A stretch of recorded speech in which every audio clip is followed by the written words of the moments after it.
So how do we make a material that thin? That's a very good question. There are a lot of steps to this process.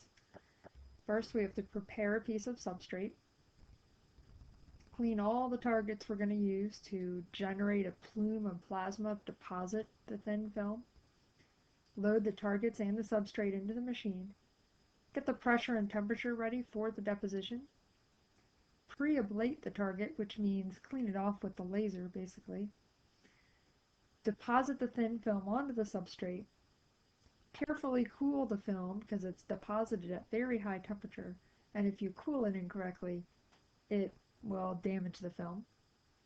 And then carefully remove the sample from the heater so that you don't damage it in that process either. So let's see a couple pictures of along the way and a little video of a deposition. So first we have to prepare the substrate. Everything has to be super clean during this whole process. So we wear gloves not to protect ourselves from the sample, but to protect the sample from our hands and the oil in our hands. We soak it in trichloroethylene first, put it in the sonic cleaner, so shake it up and get all the dust out that might be dissolved in trichloroethylene. Then we do the same thing in acetone, then the same thing again in methanol. And finally we use an air gun to dry that all off and make sure it's completely clean. Then, once the substrate is clean, we have to clean the targets, because after a target has been used in the chamber to do a deposition, you see these rings. This is where the laser pulses hit the target and burned it. So we take this is the case around it. We unscrew all these, take this out, and then we sand it very carefully with sandpaper until it looks nice and perfectly uniform in color. This is the back of the target that goes into the back of here. But the front will be perfectly flat and uniform after it's finished. We're very careful to make sure each sandpaper is specific to a target, so we don't mix up the target dust as we're cleaning them, because we don't want to have a target with dust from a different material incorporated into it. That would screw up the target when we're doing our deposition. YSZ on this sandpaper stands for yttrium stabilized zirconia, because that's the material that this target in particular is made out of. Once the target is clean, we're going to put it in the vacuum chamber. So here's just a schematic to show you what the vacuum chamber looks like. Here's the side where we load the sample. This is the heater block right here. This is the piece of substrate that's going to be glued to the heater block. You'll see that in a little while. And then on this platform, this is two-dimensional, so it's a little hard to see, but they will circulate around on this platform, and you'll have different targets. Some of our samples require 4 targets, some only require 1, some require 2, it depends on the sample. But we will rotate into place whichever target we need, and while the laser is firing, here's the laser out here, which goes through an aperture to get one little column of light.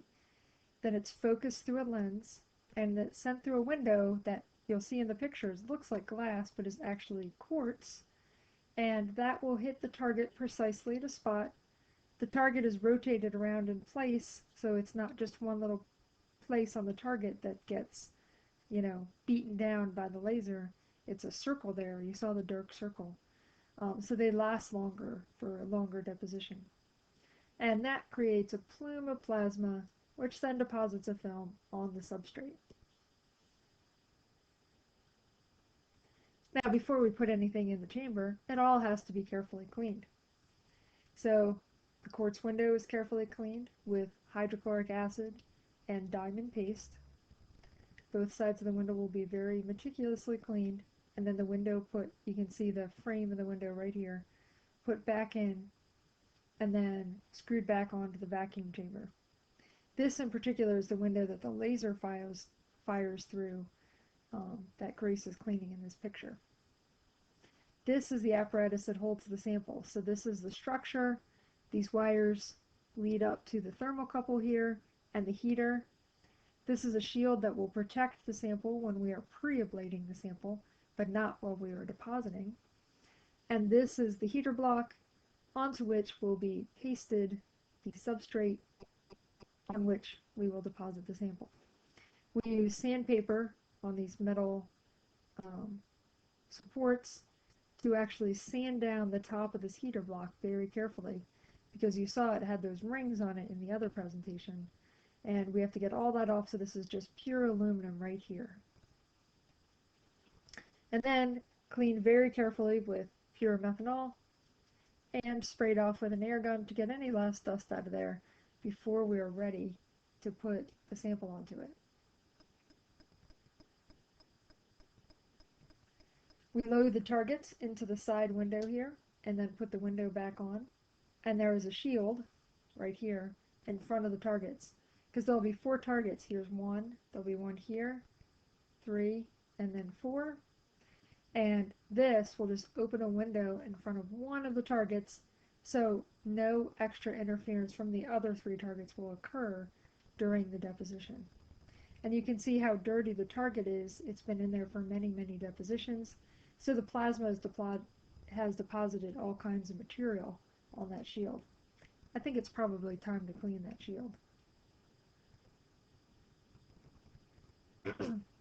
Now to load the substrate into the chamber, you can see on top of the heater, we take silver paste, shake it up really well, and very carefully put a layer of silver paste there.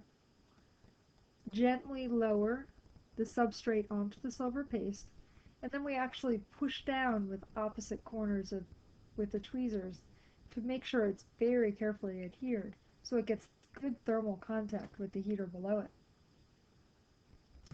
Then we heat the heater up to 200 degrees to cure the silver paste and make sure it's all secure before loading it into the vacuum chamber, which you can see right here. Once that's done, we prepare the laser because it has to warm up a little while before we start it. We have a water cooling system for the laser, so we'll turn on the water and then we'll turn the knob on to allow water to run through the cooling system.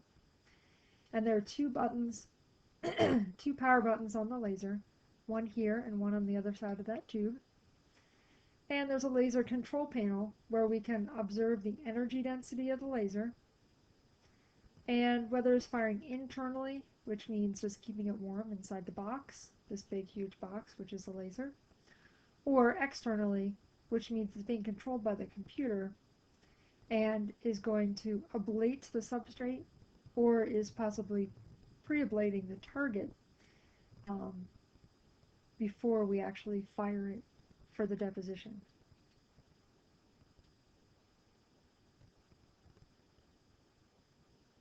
Now, before the deposition can be done, we actually have to reduce the pressure quite a bit, which means put a vacuum into the vacuum chamber, and increase the temperature a lot, oftentimes 800, 850 degrees Celsius. So once the substrate has been loaded and the chamber is all sealed, the pressure and temperature are adjusted slowly. All of that is controlled by the computer. And you can see on the diagram, here's the computer right here that controls it. This control panel controls the pumps and the flow of oxygen from the oxygen tanks in the back of the lab. It monitors the temperature. It controls the heater block, so the rate at which the heater block is heating up. This is the vacuum chamber right here. This is where we loaded the sample. This is where we loaded the targets. This is where the laser comes in right here. You can see this box, this orange box right here is the laser, which comes out, hits the focusing lens, and goes right this way. So it kind of goes at a right angle because of the way the lab is set up there. And you can see these tables are built so that when we take this whole apparatus out with the sample, we put it right in that table and it fits perfectly and supports the apparatus there. Then before we start to ablate the target, which means to create the plume to deposit the film, we pre-ablate it just to clean the surface. And you can see the plasma plume right here through the window as I'm taking a picture. And you can see me taking a picture right there.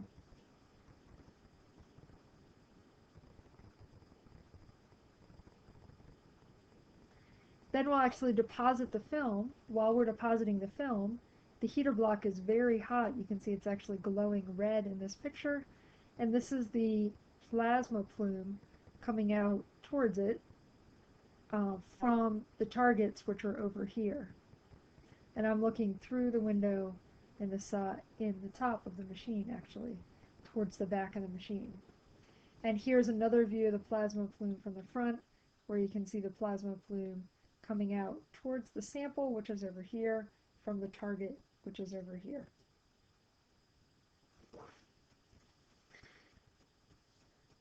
We twist away, you can see here's the shield. There's two shields, one that protects the targets and one that protects the sample. This is the shield that was protecting the sample.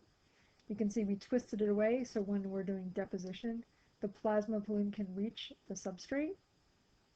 And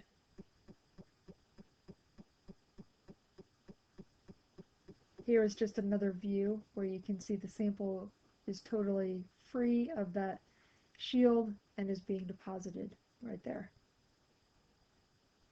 Let me show you two quick little video clips that just show the deposition in action. The sound quality isn't great on these, I'll just show you a little bit. This is showing the whole vacuum chamber.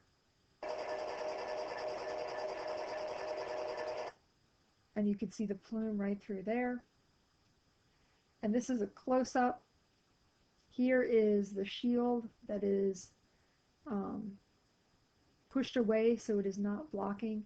Here is the target right here, and you'll see the plume right in here when I run it.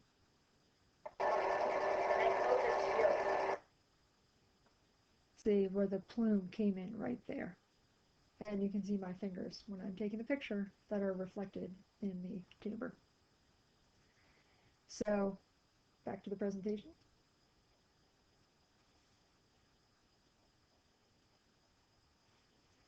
Then, once the deposition is finished, it's really important to slowly cool the sample and to slowly cool it in the presence of oxygen gas, because the oxygen gas will help with the oxidation and reduction processes that are occurring, and also to incorporate more oxygen into the film itself as it cools. And this is just a picture of it starting to cool after it's already been deposited. So now we've taken the apparatus out of the vacuum chamber, and you can see the rings even deposited on the heater block right here. This is the silver paste, and then this right here is the piece of substrate that has the thin film on there. It's got that rainbow color, same constructive destructive interference that causes those colors as soap films. When you blow bubbles and you see the rainbows and the soap bubbles, it's the same process of optical phenomenon there.